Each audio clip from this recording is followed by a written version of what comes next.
Sea of Red, it's time for another Fireside Chat, the official podcast of Flames fans. It's go time.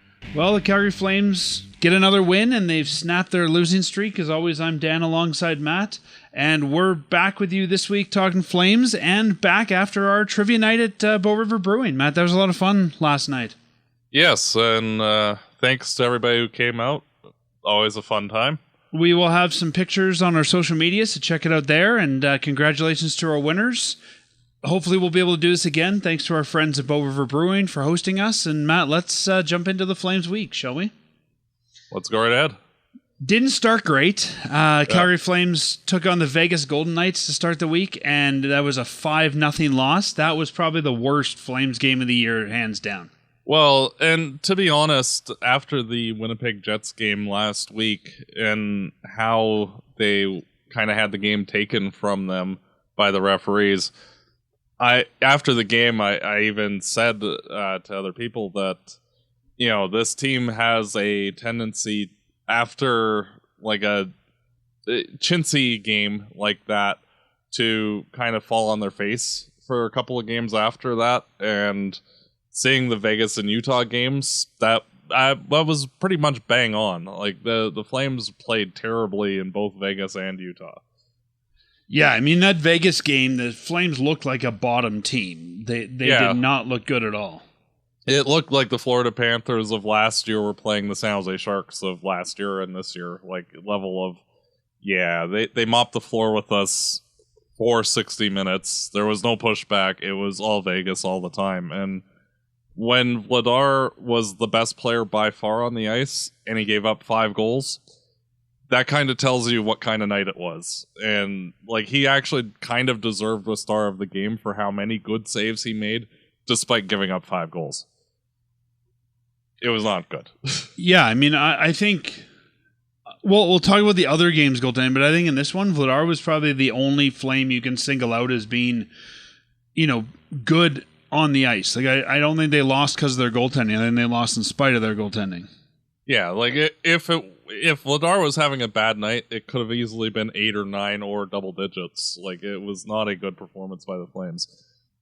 And this was Kevin Ball's worst game thus far as a Flame. Like, he kind of just was all over the ice in a not positive way.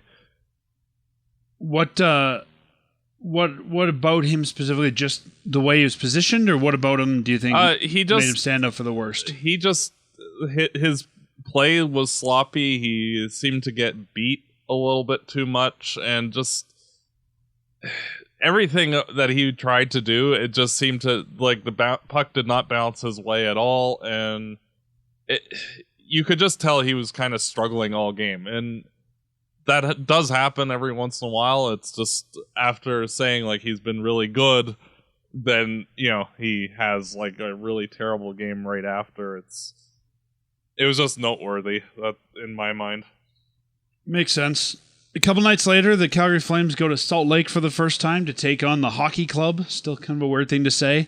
After this one, the Flames lost 5 of 6 after their 4-0-0 start, as they dropped a 5-1 game against Utah. So at least they got a goal in this one.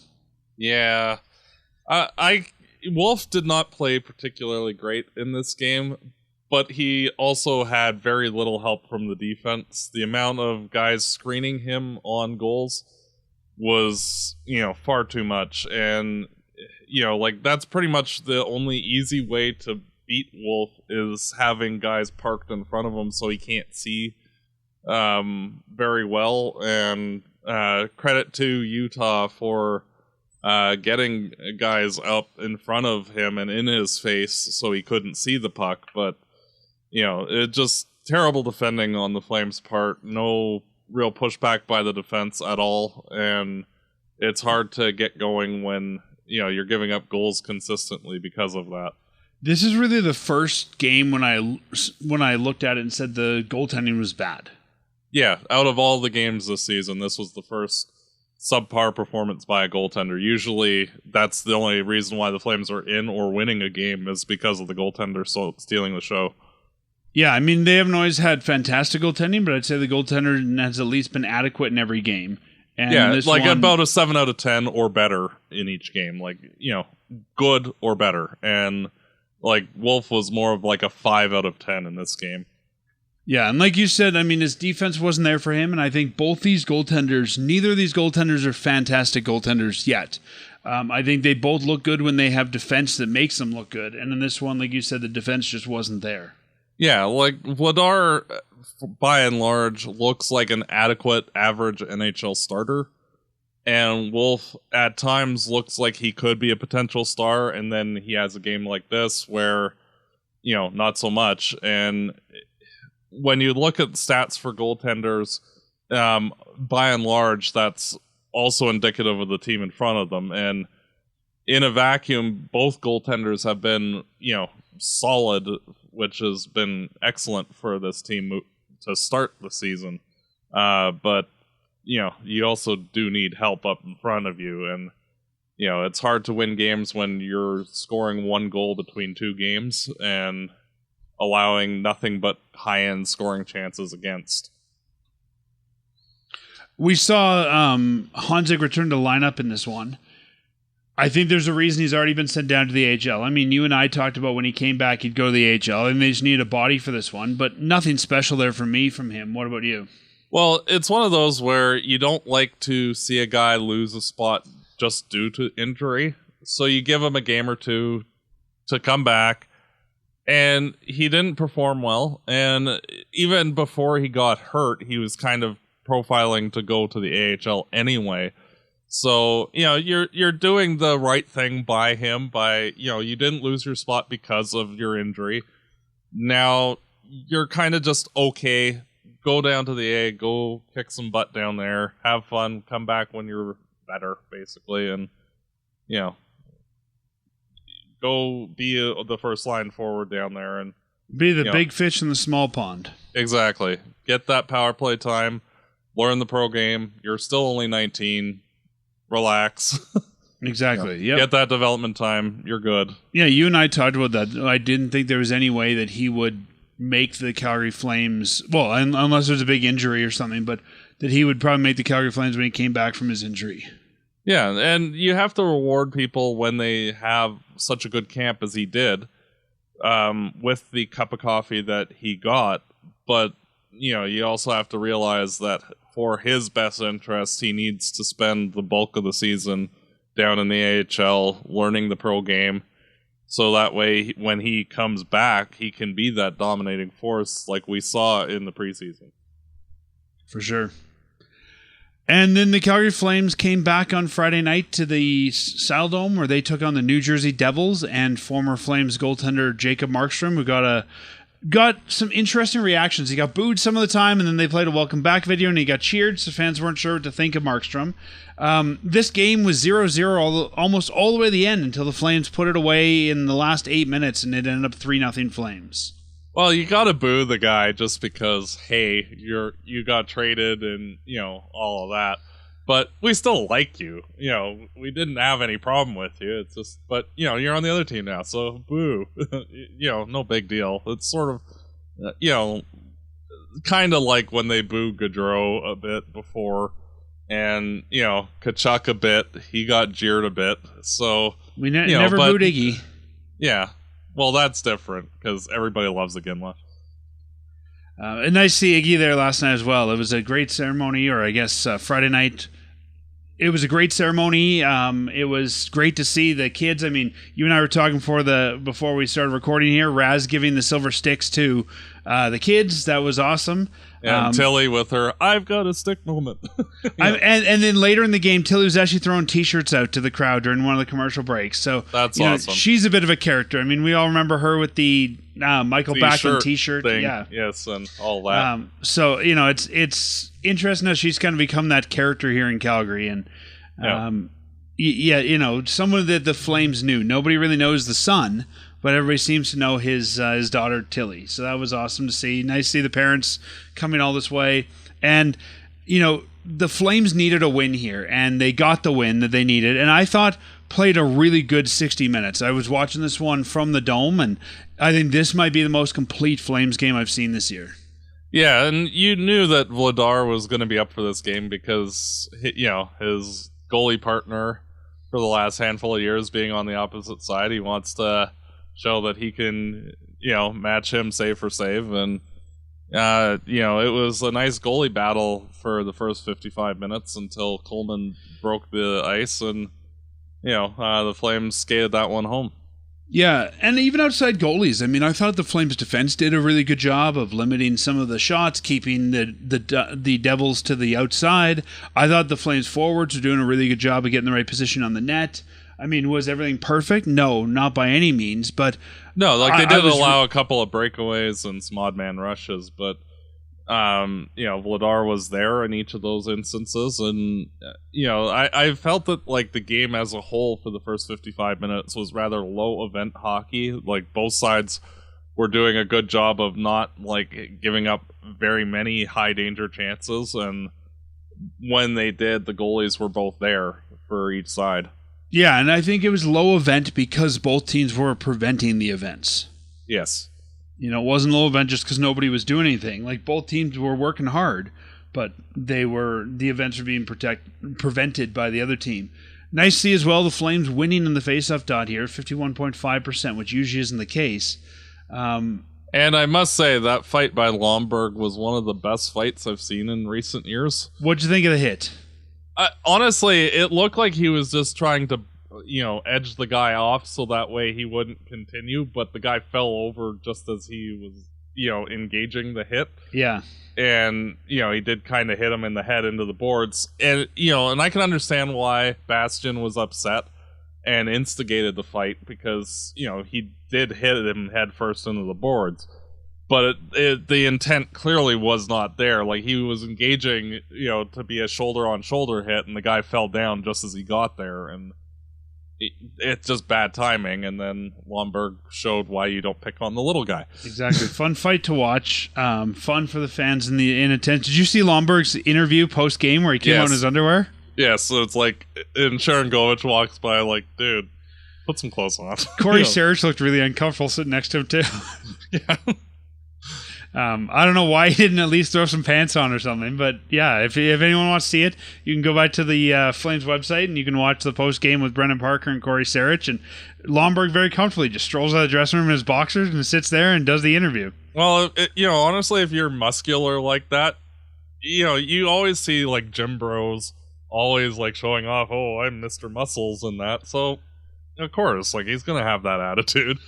But think of all the guys that are watching this at home. It's all the guys like you and I with our dad bods and, pot bellies, and we're sitting there going, wow, you really got to be flaunting that, huh, Ryan? Mm-hmm. We'll talk about one of the comments I read online was I go to the gym 5 days a week and I don't even look half that. What the, so. Yep.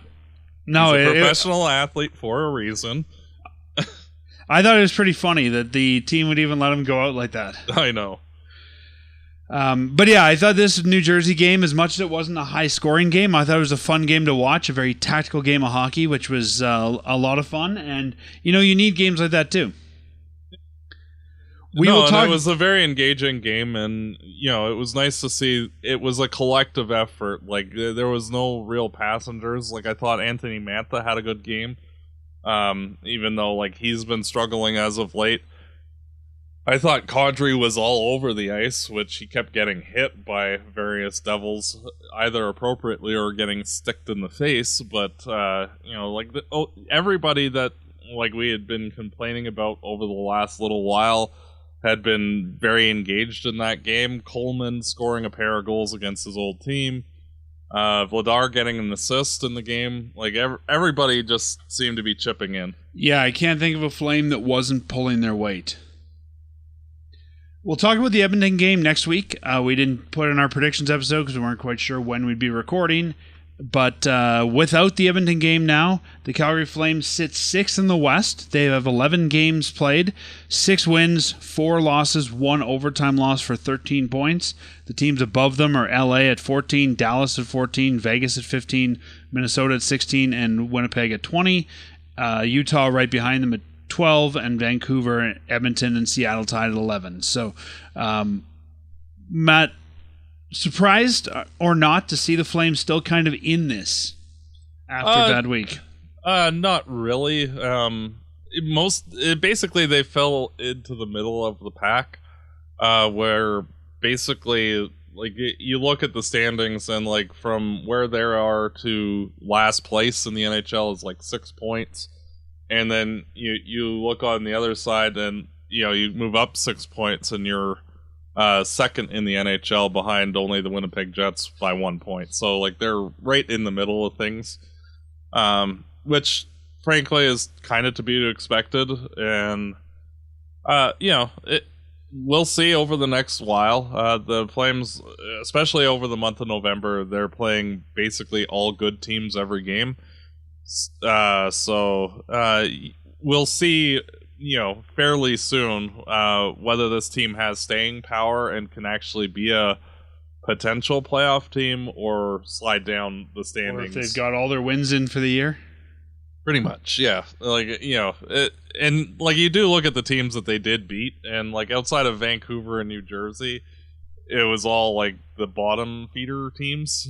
So it's hard to gauge because like we've only played 11 games and we need like another 20 or so to figure out exactly what this team is, and just not there yet. Because when they're playing well, like they can go toe to toe against one of the better teams like New Jersey and beat them. But then we see like the Vegas game, and it's like, hello, anybody there? But we knew that's what these guys were going to be this year, right? Exactly, and we'll see how things shake out. But I'm kind of anticipating like this month we'll start to see the Flames drop into the 20s and then like the lower 20s by the end of the month.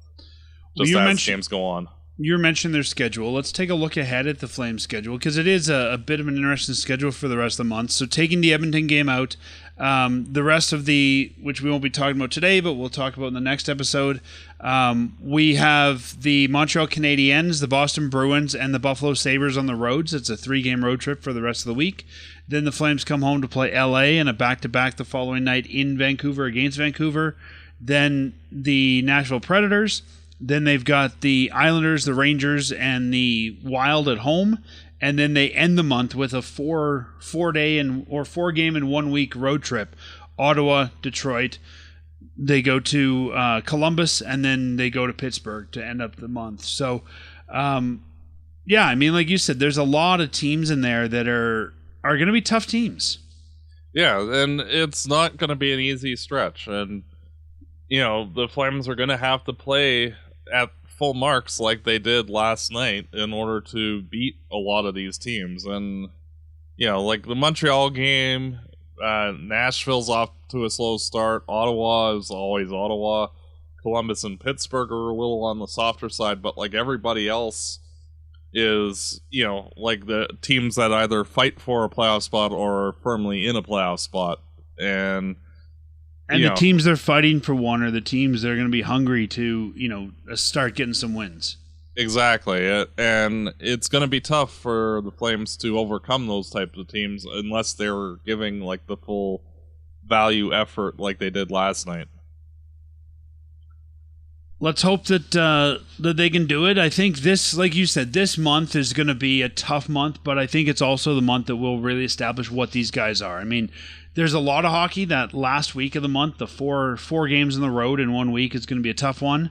Otherwise, a lot of home games, and I think that's a nice balance there to have a lot of home games than your road swing. But yeah, this will I think set the pace for what these guys are moving forward. Mm-hmm.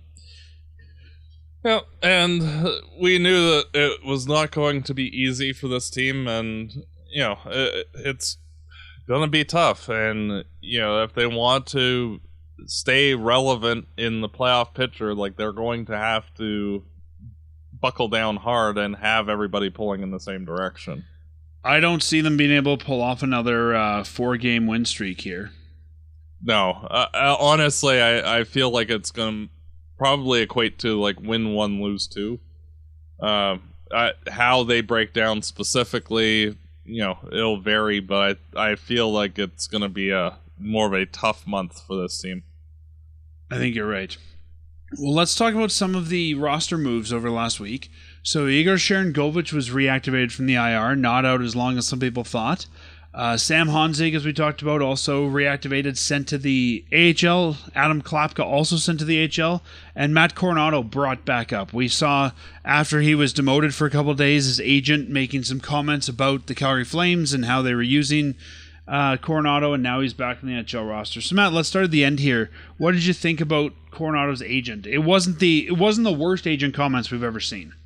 Well, it's one of those things that Coronado's on the last year of his entry-level deal, and we've seen players that are in the last year of their entry-level deal, if they have a good season, like, they tend to get locked down for a long-term deal at, a fairly reasonable amount of money, like a $6 million a year plus deal. His agent is probably figuring that, Coronado can only get that type of contract if he's in the NHL and getting proper ice time. So, try to advocate for his client. And simply, Coronado has not earned a full-time top 9 spot in the NHL. And, last year of his entry level be damned, he just has not been good enough to this point to earn that full-time spot in a scoring line. And until he can show that consistently, he had the one good game against I can't even remember who earlier this year where he scored the 2 goals, and other than that, he's been kind of invisible for most games with the odd scoring. He's not chance. A liability. He's just not looking better than some of the other options. Yeah, he's there, and he's not being impactful consistently, which that's been the problem. Yeah, I agree with you. I mean, I guess if you're going to make a call-up, he's the guy that what you're going to get out of him. He's been fairly reliable this year and last year. The Flames have a lot of forwards. I don't think that you let Matt Coronado walk away by any stretch. And he's an RFA. He's still very valuable, so it's not like somebody's going to spend the picks to snipe him from the Flames. But yeah, I don't know. I don't know what he is. He's not a fourth line guy. I mean, he's not the guy you want up here playing on the fourth line with, Rooney and Lomberg. Yeah, he doesn't have the feistiness in his game that Mangiapane had when he came up, because they're both similarly height players. Coronado's not the jam type guy. He's more of the finesse scorer type guy who needs to get into the good scoring places, but he needs to be on lines with proper line mates to do that, but his level of play hasn't been enough to warrant being placed on those good lines. Yeah, and I mean, Mantha hasn't looked great, as we talked about a little bit earlier. Maybe that is opening some spots for Coronado in the lineup to say, okay, until Mantha can get his stuff together, Coronado can, stay higher in the lineup. But yeah, I don't know. I'm not of the opinion that Coronado has to be in the NHL right now. No, and me either. And it's one of those things, until Coronado can get that consistency at the NHL level, and to be fair, he kind of is on the verge of being too good for the AHL, but he's not quite there yet. And where he just needs to play at the NHL level to figure it out. He's getting close to that point, but I still don't feel that he's necessarily 100% there. He's not as bad as he was last year, where for large stretches of the time, it's what are you even doing when you're out on the ice? His game has refined quite a bit, but I feel he still needs to take another step to be an everyday NHLer, and then another step to actually reach his potential. And he did take a step from last year to this year, but there are more steps he needs to take, and he's just not there yet. I think he has to be there by next year. If he's not on entry level and you're trying to put him in the AHL, it's not going to work out. He has to be there by next year. But I think right now, for where we are, beginning of November, I think that the best thing for Coronado is to spend some time in the AHL, especially with Honzig down there now and Peltier down there now, and sort of build some chemistry among some of those guys that are coming up. And, if we're just looking for a body, I mean, Kirkland's been great. I think Dryden Hunt could fill that sort of NHL body role if that's what they're looking for. And I think once we start to see maybe some roster moves happen, Kuzmenko or Mantha or something like that, you give Coronado another shot. But I feel like Coronado's been given enough look this year for the Flames to kind of know what is or isn't there. And I think it's time to try somebody else. Yeah, and it's one of those things where, do I think that he will reach his potential as, a top 6 forward? Yes. It's just that he's not there yet. And that's perfectly fine. You look at the guy that most people compare him to is Mike Camilleri. Camilleri didn't become the good goal scorer until he was 23, 24. And, it took him a while to learn at the NHL level where he needed to be and how he needed to get there in order to be that productive offensive talent. I feel like Coronado's taking those steps, but he's just not quite there yet. And next year I view that he should be a full-time NHLer, with you starting to see those flashes of his up and potential where he could be a 25-30 goal scorer starting to show more, instead of the occasional game where he shows us flashes of brilliance, like the 2-goal game the other a couple weeks ago. But there just needs to be more on a consistent basis, and we're just not seeing that quite yet. Yeah, and I mean, if the Flames want to bring up a body, I mentioned Dryden Hunt. I mean, we'll talk more about the Wranglers in a little bit here, but Walker Dewar looking really good. Maybe give him another shot. Maybe Rory Kearns deserves a shot. Jacob Peltier might even be in line for another shot. I think at this point we know where Coronado is, and maybe it's time to just give someone else a look. Yeah, and realistically, with Coronado, we saw with Honzig during the preseason and even the first few games, even if he wasn't scoring, he was consistently noticeable doing the right things, getting into the right spots, and creating scoring chances, even if they weren't going in. And Coronado, on occasion, will get a scoring chance, whether he scores or not. The consistency of him, generating a scoring chance, every second or third or fourth shift, isn't there yet. And he might generate a scoring chance a game, but then there are games where he doesn't at all, and it's just not quite the level of consistency yet. He is a lot better than he was last year, though. Yeah, I'm also noticing that, for me at least, Coronado's not looking as great away from the puck as I'd like him to be if he's going to be a full-time NHLer. I agree. And it's one of those things, he's not far off. He's not a complete disaster where he was a lot last year, where it's what are you even doing while you're out there?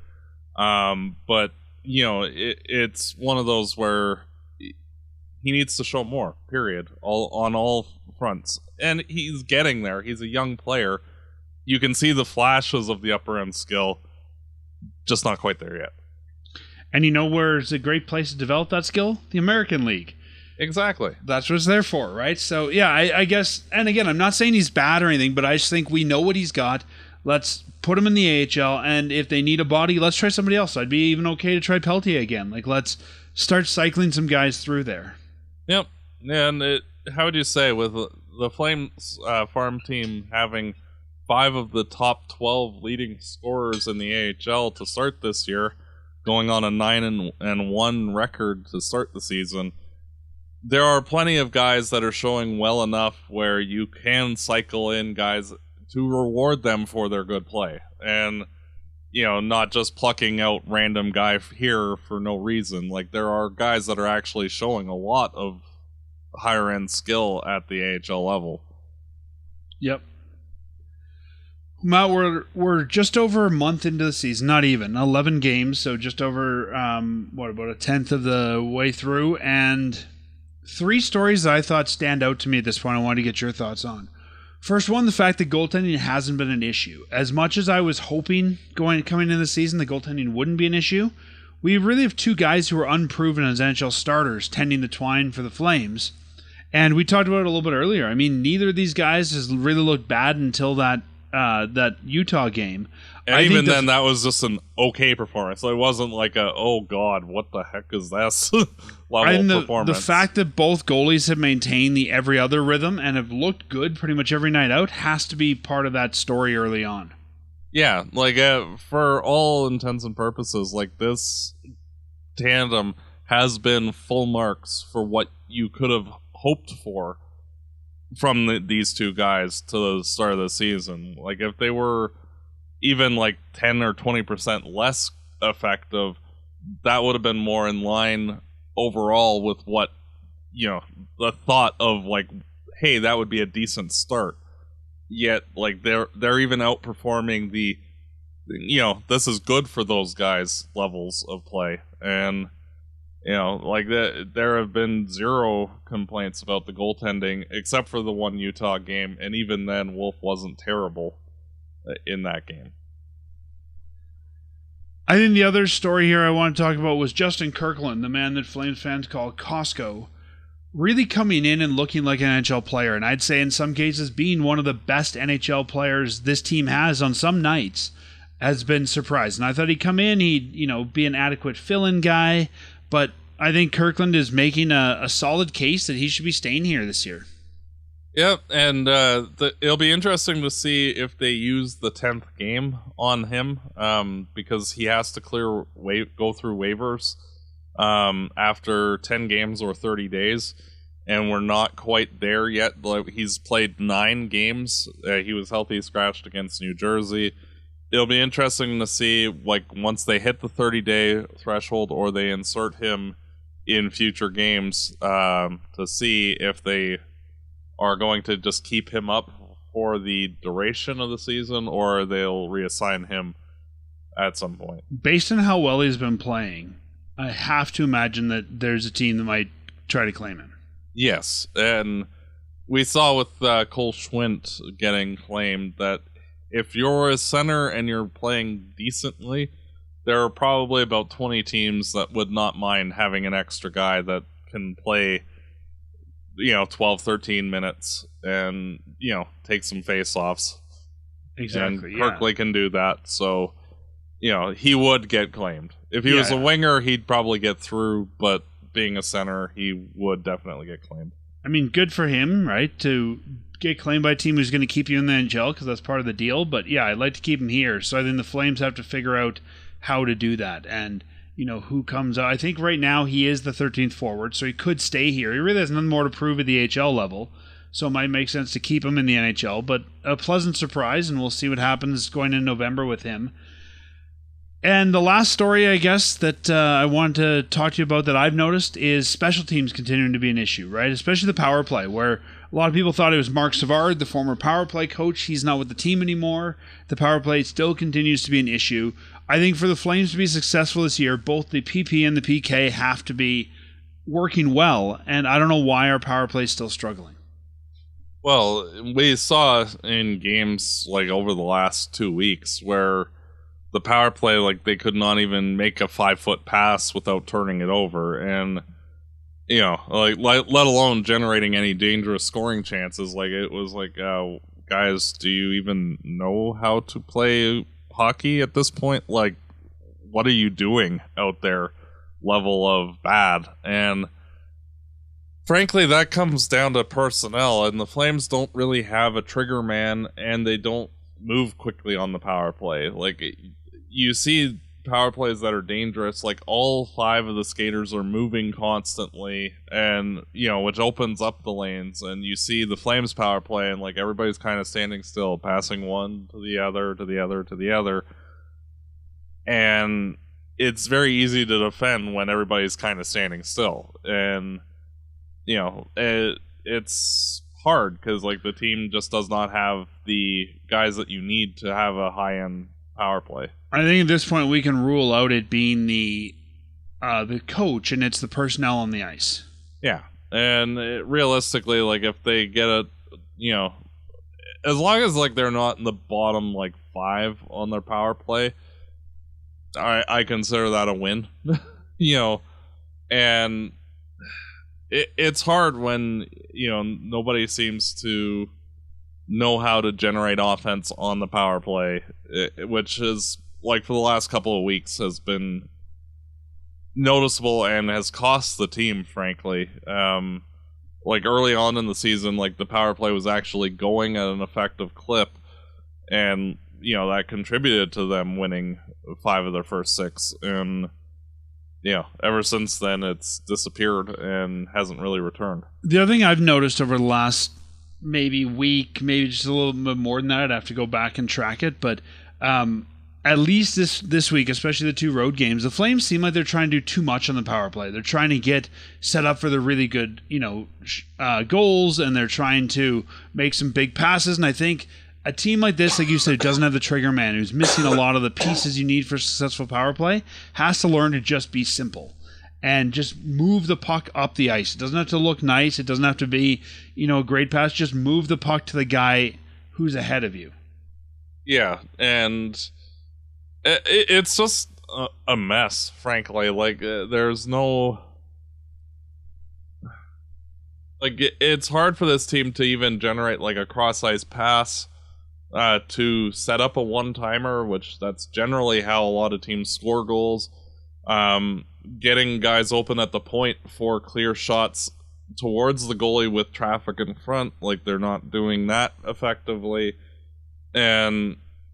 like when they are scoring power play goals, it's usually somebody behind the net passing it out to somebody in front for the snapshot, and catching the goaltender, out of position slightly. But even then, like, it's few and far between, and, it's just not been very effective overall. And like you said, based on where we know the team's going to be, sadly, it doesn't have to be that effective. I mean, this isn't a team that's expected to go deep or anything like that, so it's not like they need a really effective power play, but it's kind of sad to see that hasn't improved as much as we thought it would. And one thing I have to complain about is Huberdeau needs to shoot more, because everybody on the ice for both teams and the 19,000 people in the stands know that the man is going to pass on every play. And like even when he scored the goal against New Jersey, yes, Mantha received and made a great pass back to Huberdeau for the tap-in, but on that play, if Huberdeau had shot the puck initially, he probably would have scored anyway, because you could see Markstrom leaning towards Mantha while Huberdeau had the puck. And it's one of those where when he's not playing effectively, he is very predictable. And, it's kind of like, like when you've seen like 2 good offensive players playing with like a 4th line guy, it's like you don't need to worry about the 4th line guy. You can focus all your attention on the 2 people who actually know how to score. Huberdeau is kind of taking himself out of the equation by not shooting the puck. And it's one of those where, in order for him to be effective, he has to start throwing the puck at the net every once in a while. Because he will catch goalies not anticipating that, because like literally every play, even when it's like a 5% chance of success, he's still trying for the pass, even though like he has a good shooting opportunity. And it's very frustrating to see, because we've seen flashes of Florida Panther Huberdeau at the start of the year, and he's gotten into his old habits of, I'm just going to pass. And that's helpful, but you need to mix it up. Yeah, like you said, I think he's too predictable right now, and when he can become unpredictable, he'll become effective again. And especially like when he scored the 115 points, his line mates were driving to the net, much like guys like Mantha and Pospisil were, but he would also on occasion actually take a shot, and he actually scored 30 goals that year because he was being more unpredictable and a little bit more selfish than normal. And he needs to have a little bit more balance in his game, because his passing level has been actually excellent this year. It's just he's defaulting to that a little too much. I think it'll come. Yep. I agree. We're seeing it coming already, and we still got a long season left, so I think it'll definitely come. Yeah, it's like me complaining about Coleman a couple episodes ago. Just one of those noticing element in his game that he should do a little better at. Yeah, I think Coleman has been one of our most consistent players all year. Mm-hmm. Well, we talked about the Flames. Let's talk about the Wranglers. The Calgary Wranglers have an amazing record. We thought the Flames had a strong start to the season. The Wranglers started the season. They lost their first game, and they've won 9 in a row since then. That's crazy. Yeah, they are the best team in the AHL by 4 points. Yeah. And they have 5 of the top 12 leading scorers in the AHL, and they've only given up 20 goals in 10 games. Cooley and Ignatiev have both looked amazing in net. Not much to complain about from the AHL. And they're just going to get stronger now with Honzig joining them, with Klapka joining them, with potentially Coronado on the way at some point. But even just with Honzig joining them, I think that's going to make that team even better. Mm-hmm. Looking at, like you were talking about the scorers, so if we look at the top scorer in the AHL right now, it's Vinny Hinostroza for Milwaukee, a guy who's been around for a while, who should be a top scorer. Then you've got Rory Cairns, who's kind of come out of nowhere, Walker Dewar, who we've given a lot of crap to at the NHL level, and they both have 11 points. And then you got Dryden Hunt at 10 points, Jacob Peltier at 10 points, Clark Bishop at 9 points. Bishop, Hunt, Dewar, these are not guys I'm expecting to lead the AHL. No, and it's good to see that everybody down there is chipping in, and it'll be interesting to see how long or if this can continue for a long stretch of the season, because there was a lot of, frankly, questions after Wolf graduating, how much of the success over the last 2 seasons was him versus the rest of the team. And, guys like Grushnikov, Kuznetsov, Soloviev have really anchored the blue line effectively for the Wranglers to help limit goals against, which has been very helpful for the organization. Yeah, I mean, we've given crap to Walker Dewar in the past. I would be curious to see him come back up again, to see if he just kind of needed a new environment to get himself going, or if he's just not good enough for the NHL. And there's always 1 or 2 guys that are really good AHLers, not great NHLers, and I think that might be where he is. And, he does have, like when he got called up initially and stuck in the NHL, he showed flashes of being a possible top 9 forward at times. And then he kind of just evaporated a bit. And, if he can rekindle the things that made him successful, it is a meritocracy on this organization. And if you're showing that level of play, you're going to get another shot. And, the Flames could always use another winger, and especially as the season progresses and they need to move on from certain people, that, having a spot open, if he's playing well enough where he can take it and show that, hey, I actually deserve to be in the NHL, it'll be good for him. And, just have to wait and see if this is just a temporary hot streak, or, we're seeing Dewar return to form, so to speak. In 2023-24, we saw Rory Cairns play most of the season in the ECHL with the Rapid City Rush, where he got 37 points in 38 games. Last year, is in and out of the lineup. He got 32 points in 54 games. Looked like a call up to the NHL was nowhere to be seen, and now he's second in the league in scoring, and also the AHL's Player of the Month for October. This feels to me like this could be the next kind of Connor Zary, the guy who comes out of nowhere and, makes a big impression. Yeah, and the only knock on him is that he's slightly undersized, but again, if you're playing well, I am sure that at some point, if he keeps this up, that Cairns will make his NHL debut as a reward for his excellent play to this point in the year. And we'll just have to wait and see. But, full marks to him for, taking a spot on the Flames farm team's top line and showing that, hey, I'm actually a legit prospect at this point. And, fighting to take a spot in the NHL, which is what you want to see from guys, at any point. And, he's not old, so he can become an NHL player. It's just he has to keep it up, like Dewar and like all the rest of the younger guys down there. Yeah, I mean, if you look, he was a 6th-round pick in 2020, and even if he can continue kind of where he's at now, another great example of the Flames scouting staff finding some good pieces late, and that's something that you and I have given them a lot of credit for in the past, but I think they really need that credit for these guys are doing a really good job of finding good talent late.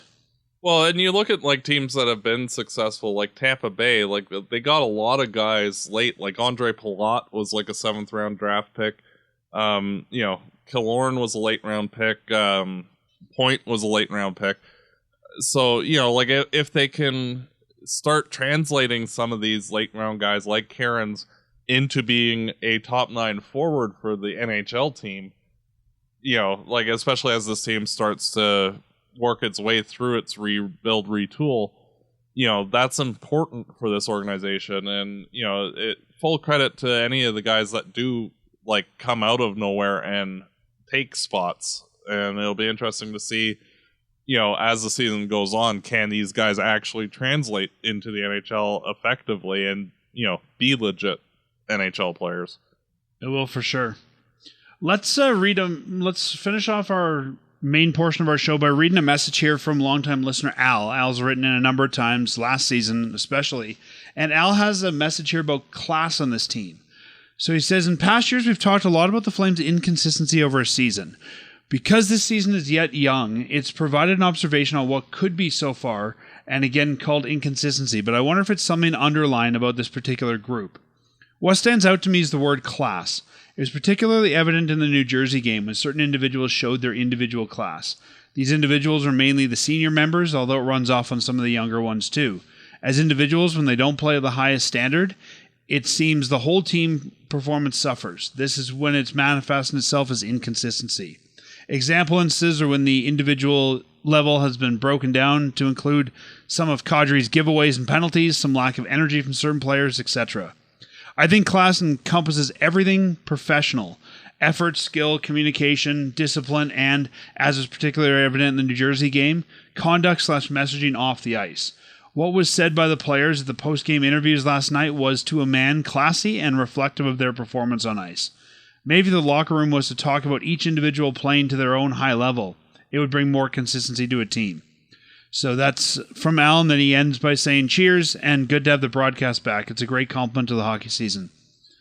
I'll give my thoughts on this first. Al, I think what you're pointing out is definitely important. I mean, we've talked in the past about some of Edmonton's challenges being when they were rebuilding, not having those veterans. I think having those veterans on a team like Kadri, like, the guys we saw before that New Jersey game, giving the sticks and talking to Backlund's parents, and that leadership group, really the 5 official leaders who wear letters, and Lomberg's been singled out by coaches as being part of that as well, is very important. And those guys need to be out there putting in a great effort on and off the ice, both to show what it takes, to show that they're committed to help the young guys, but also just to, I think, prove that they want to do this and Calgary's where they want to be. To me, though, I'm not sure class is the word I'd use. I think everyone on this organization has class. And I think, there's a certain level of, especially being in a big market like Calgary, of class you have to have. Maybe desire, maybe, I'm trying to think of another word that might go into it. But I think the consistency often comes from the mental side of the game for this team. And I don't know how you fix it. I don't know if it is about something that needs to be said in the dressing room. I think sometimes it's about who's in the dressing room more than how they act, and do the guys in the dressing room want to be there. But I think that, those veterans definitely need to be showing that class and showing that dedication, and I think they're the ones that are going to take this team on their back or not this year to have success. Matt, what are your thoughts? Yeah, I look back to like teams that have been successful, and like back like when Chicago was in their heyday, you had everybody calling out each other and keeping each other accountable during the game. Like you would see them on the bench yapping at each other, like if somebody had a bad shift, and like kind of kicking each other in the butt to like, hey, let's go.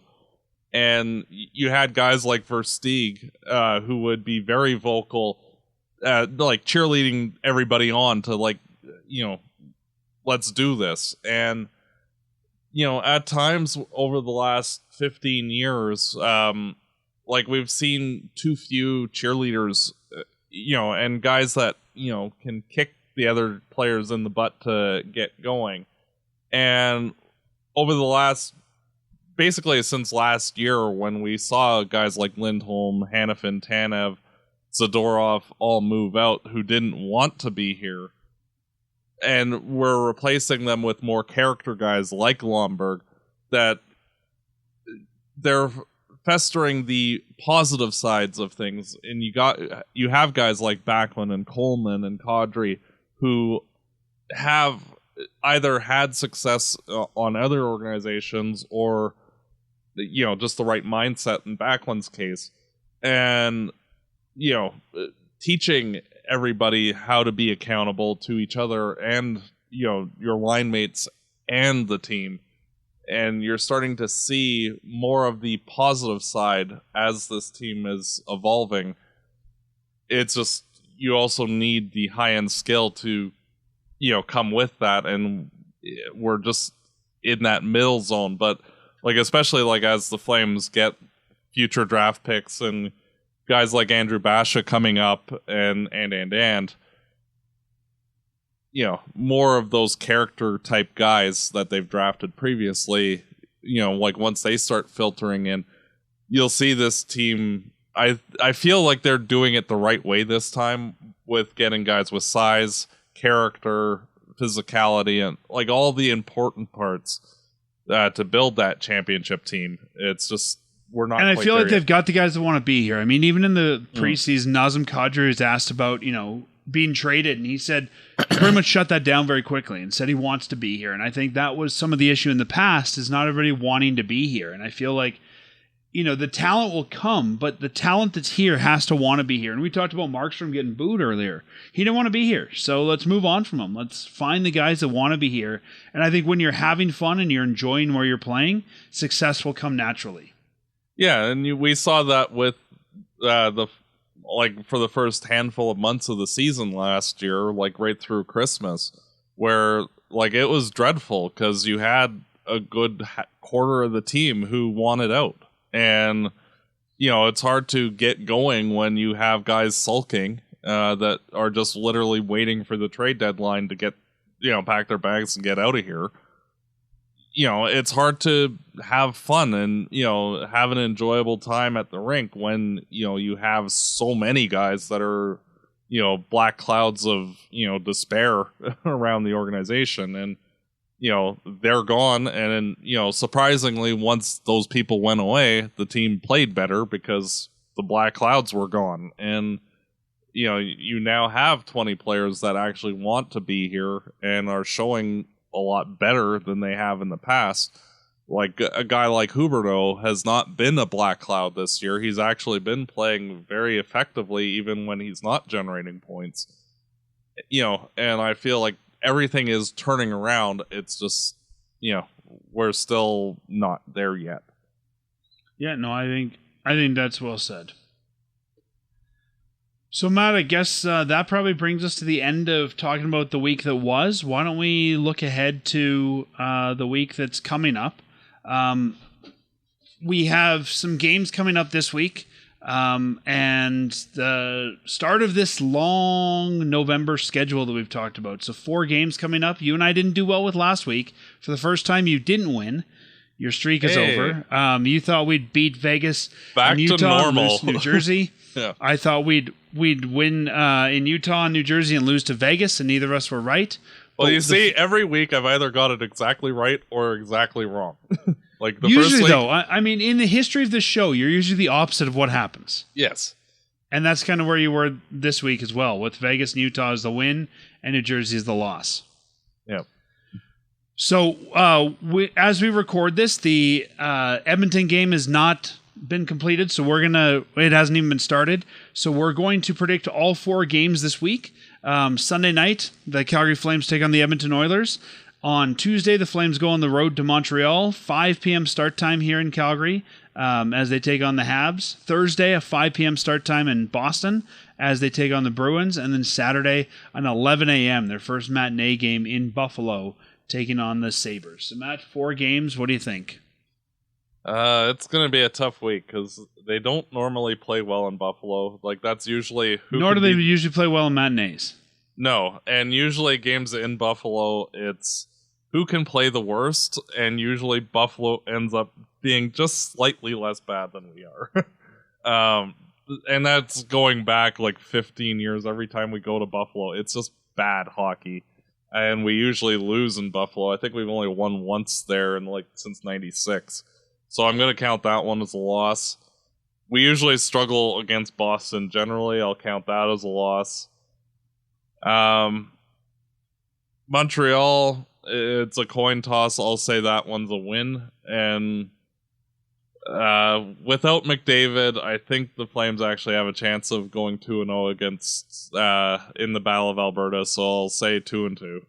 I think that's the big big factor of that Edmonton one is not having McDavid in the lineup. Yeah. I was thinking the same. You should be able to beat Montreal. Montreal should not pose an issue for the Flames. Boston, I think, will pose an issue, but I don't know. I have a good feeling about the Boston game, so I'm going to say they win against Edmonton, Boston, and Montreal, and they lose to Buffalo. Yeah.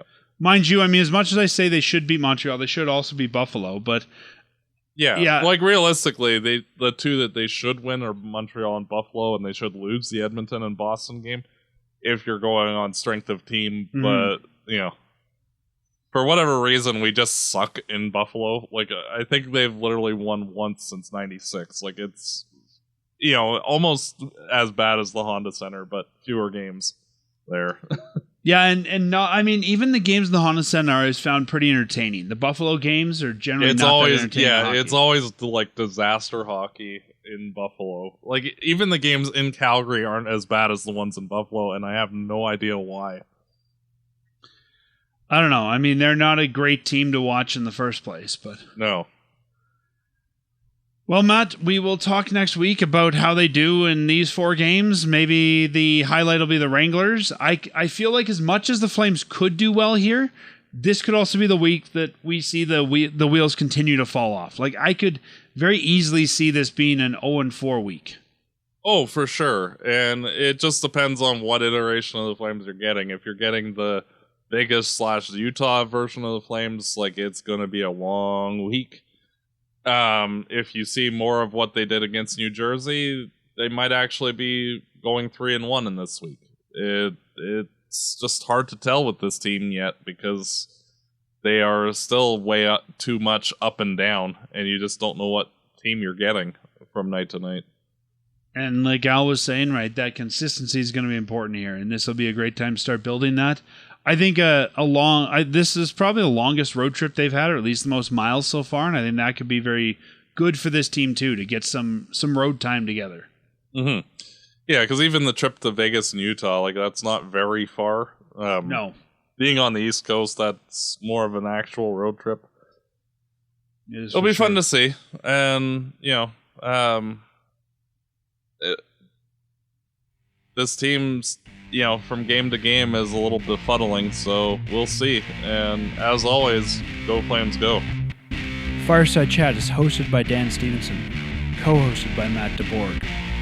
This episode produced and edited by Peter Marino. Fireside Chat is licensed under Creative Commons license. For full license details, visit firesidechat.ca.